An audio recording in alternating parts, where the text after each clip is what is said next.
బాలాజీనగర్ సంతోష్ నగర్ కాలనీలో జరిగిన వేలంపాటలో గణేష్ లడ్డును 2.70 లక్షలకు దక్కించుకున్న నందకుమార్ సిమ్రాన్ ఠాకూర్ దంపతులు.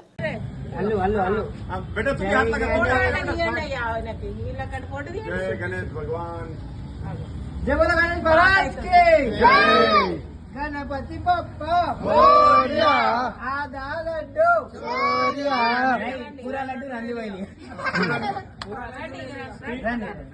400 కోట్లు ఇవ్వనందుకే సినీ నటుడు నాగార్జునకు చెందిన ఎండ్ కన్వెన్షన్ కూల్చారని బీఆర్ఎస్ నేత బాల్క సుమన్ ఆరోపించారు.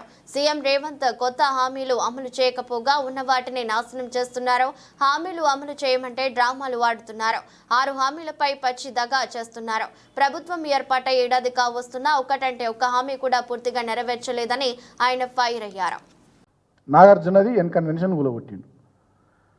ఏం చెప్తాడు రేవంత్ రెడ్డి కానీ వాళ్ళ ప్రభుత్వ పెద్దలు కానీ అధికారులు కానీ ఏం చెప్తారంటే తమ్మిడికుంట చెరువును ఆ ఎఫ్టీఎల్ జోన్లో ఆ తమ్మిడికుంట చెరువు ఎఫ్టీఎల్ జోన్లో ఎన్ కన్వెన్షన్ ఉంది కాబట్టి కూలగొట్టినామని అంటారు. సరే ఓకే, ఎన్ కన్వెన్షన్ కూలగొట్టిరు. హిమాయత్ సాగర్ చెరువులో హిమాయత్ సాగర్కు సంబంధించినటువంటి చెరువులో ఎఫ్టీఎల్లో కాదు చెరువులోనే హిమాయత్ సాగర్లోనే ఆనంద కన్వెన్షన్ అనేటటువంటి కన్వెన్షన్ ఉంది.